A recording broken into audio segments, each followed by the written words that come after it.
क्या किस चीज़ से ट्रांसपोर्ट होता है, कौन सी चीज़ ट्रांसपोर्ट होती है, ट्रांसपोर्ट का मतलब क्या होता है, और what is the importance of transportation in our body. तो यानी कि आप किसी भी तरह के क्वेश्चन सॉल्व कर सकते हो अगर आपने एनसीईआरटी सॉल्व की हुई है, ठीक है, एनसीईआरटी सॉल्व करी है आपने, और आपने जो है ये जो एलन वाली बुक जिससे मैं पढ़ा रही हूँ, अगर आपने वो सॉल्व किया हुआ है तो आपके कोई भी क्वेश्चन ऐसे नहीं होंगे बोर्ड में जो सॉल्व ना हो आपसे, ठीक है। बाकी जो मैं आपको प्रीवियस ईयर कराती हूँ या मैं जो प्रीवियस ईयर कराऊँगी इंशाल्लाह और कंटिन्यू क्लासेस में, क्योंकि अभी तो एग्ज़ाम की डेट 4 में हो गई है ना, तो अभी तो बहुत टाइम है, 4 महीने का टाइम है आपके पास। तो मेरे भी एग्ज़ाम्स हैं, मैं भी पढ़ूँगी और हम लोग साथ में पढ़ेंगे, तो आपका भी क्लियर हो जाएगा 100% के साथ, और इंशाल्लाह मेरा भी क्लियर हो जाएगा।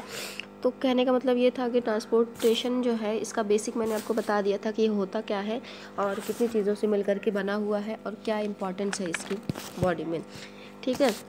तो आज वहीं से कंटिन्यू करते हैं कि ट्रांसपोर्टेशन जो है वो एनिमल्स और प्लांट दोनों में अलग अलग होता है। एनिमल का जो ट्रांसपोर्टेशन होता है वो ब्लड से होता है और लिम्फ से होता है।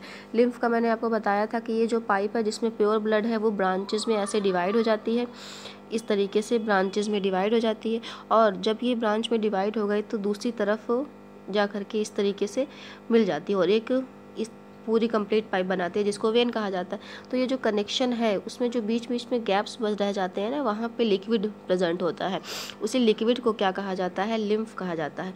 और वो लिक्विड जो है अपना पूरा एक सिस्टम बना लेता है जिसको लिम्फेटिक सिस्टम कहा जाता है, और ये जो सिस्टम है वो हमारी बॉडी में इम्यून सिस्टम में हेल्प करता है, ठीक है।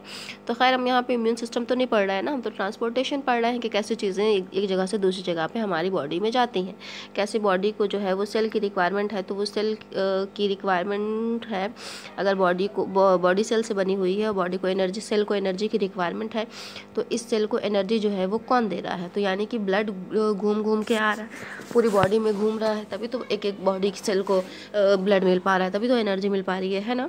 तो ये चीज़ें हमने डिस्कस की हुई थी। दूसरी चीज़ ये कि प्लांट ट्रांसपोर्टेशन जो होता है प्लांट में दो तरीके से होता है, एसेंट ऑफ सैप और ट्रांसलोकेशन की वजह से। ट्रांसलोकेशन का मतलब क्या होता है कि जो खाना बना हुआ है, ट्रांसपोर्ट ऑफ फूड, उसी को ट्रांसलोकेशन कहा जाता है, ठीक है। Transport of food from one place to another is called translocation, ठीक। अच्छा, और दूसरा चीज़ क्या है, ascent of sap. Ascent of sap का मतलब क्या हो गया कि ये जो प्लांट था इसकी रूट ने जो है वो बाहर सॉइल से और वाटर से एब्जॉर्ब जो किया था, लिक्विड मिनरल्स जो एब्जॉर्ब किया था कि ये ऊपर लेके जाएगा, तो एक लिक्विड लाइक स्ट्रक्चर बन गया था जिसको कहा जाता है सैप। अब ये जो सैप बना हुआ है इसको ऊपर जाना है ताकि पूरे ये जो प्लांट है उसमें सारी चीज़ें पहुंच जाएं।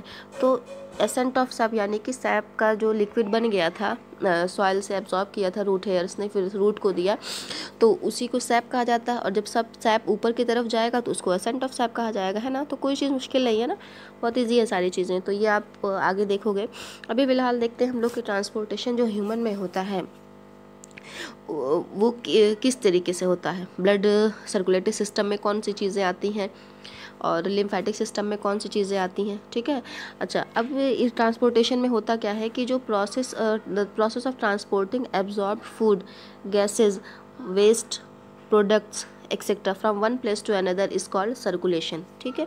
सर्कुलेशन का मतलब क्या होता है कि खाना जो एब्जॉर्ब हुआ है, जो गैसेस आपने बाहर से ली थी, ऑक्सीजन और कार्बन डाइऑक्साइड रिमूव किया था वो, और जो वेस्ट प्रोडक्ट है सारे एक जगह से दूसरी जगह में मूव करते हैं, इसको सर्कुलेशन कहा जाता है। और ह्यूमन बींग्स में देखिए यहाँ पे सारी चीज़ें लिखी हुई हैं। In human beings circulatory system जो है वो दो पार्ट में डिवाइड होता है, एक आपका ब्लड सर्कुलेटरी सिस्टम और एक आपका होता है लिम्फेटिक सिस्टम, ठीक है।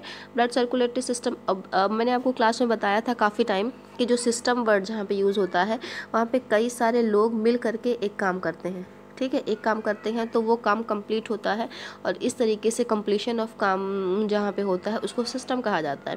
तो एक हो गया ब्लड, दूसरा हो गया ब्लड वेसल और तीसरा हो गया हार्ट, यानी कि तीन चीज़ें मिल करके इस काम को करती हैं। ये तीन चीज़ें कैसे काम करती हैं, देखिए ये जो आपका हार्ट है ये हार्ट हो गया, इसमें एक पाइप से जो कनेक्टेड है ये ब्लड वेसल हो गई, और ये जो पाइप के अंदर फ्लो हो रहा है वो ब्लड हो गया, तो तीन चीज़ें हो गई ना। तो इसमें याद करने वाली, रटने वाली कोई भी चीज़ नहीं है। लिम्फ हो गया, लिम्फ वेसल हो गई यानी कि पाइप हो गई, और लिम्फ नोड हो गए कि गार्ड बनी रहती है कई कई जगह पे पूरी बॉडी में फैले रहते हैं, ठीक है। अच्छा, नेक्स्ट पॉइंट देखते हैं आज हम लोग क्या लिखा हुआ है कि ब्लड जो होता है थिक होता है और हैवी होता है वाटर से, और इसका पीएच जो होता है 7.3 से 7.45 होता है, ठीक है। तो ये क्या हो गया, ब्लड बेसिकली एल्केलाइन होता है। एल्केलाइन हमने कैसे डिसाइड किया, जो pH स्केल होती है यहाँ पे 14 होती है ना, इस तरफ जो हम जाते हैं तो एसिडिक होता है, इधर जब हम जाते हैं तो बेसिक होता है, ये वाला 7 होता है ना, ऐसे ही तो होता है pH स्केल।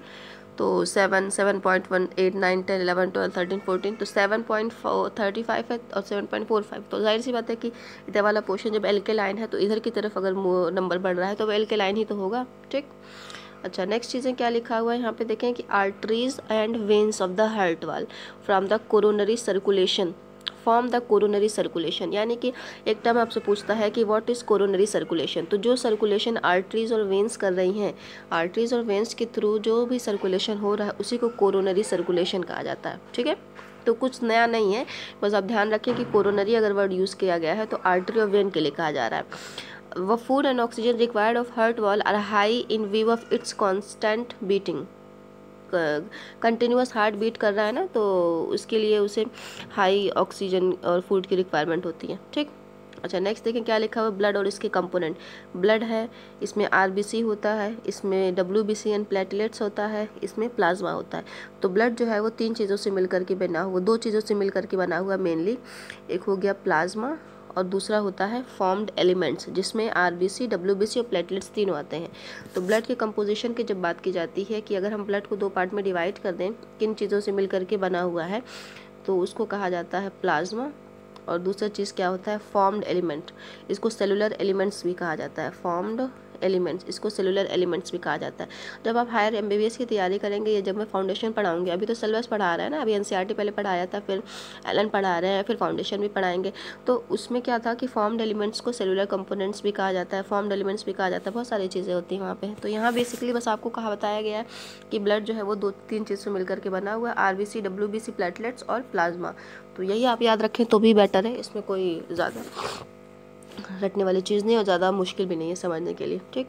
अच्छा, अब नेक्स्ट में देखते हैं कि ह्यूमन की जो आरबीसी होती है, जिसकी वजह से ऑक्सीजन पूरी बॉडी में पहुंचता है, कि सर्कुलर होती है, बाइकॉन्केव और इन्यूक्लिएटेड होती है। इसी वजह से इसको रेड ब्लड कार्पेसल्स कहा जाता है। कार्पेसल्स वर्ड उसके लिए यूज़ किया जाता है जब न्यूक्लियस जहाँ पे नहीं होता है, ठीक है। द रेड कलर जो होता है किसकी वजह से होता है, हीमोग्लोबिन की वजह से। तो ये सारी चीज़ें हमने डिस्कस करी हुई हैं, बस आपको एक बार रिवाइज करना है, ठीक। ब्लड सर्कुलेटरी सिस्टम जो है वो कल स्टार्ट कर लेंगे, आज बस इतना रहने दें। और एक चीज़ ध्यान रखा करें हमेशा कि जितना ज़्यादा आप रिवाइज़ करेंगे उतना ज़्यादा विन की श्योरिटी आपके पास होगी। जितना आप कम रिवाइज़ करेंगे, जितना आप ज़्यादा पढ़ेंगे और जितना कम रिवाइज़ करेंगे, वो लूज़ होने की पॉसिबिलिटी बहुत ज़्यादा है। लेकिन कम अगर पढ़ रहे हैं आप, एक दिन में आपने न्यू चीज़ें बहुत कम पढ़ी हैं और रिवाइज़ ज़्यादा किया है, तो श्योरिटी ज़्यादा हो जाती है, क्योंकि डेली आप कुछ ना कुछ पढ़ रहे हैं और रिवीजन ज़्यादा कर रहे हैं, तो सारी चीज़ें सॉलिड हो जाती हैं, ठीक है। तो keep revising, keep growing and all the best.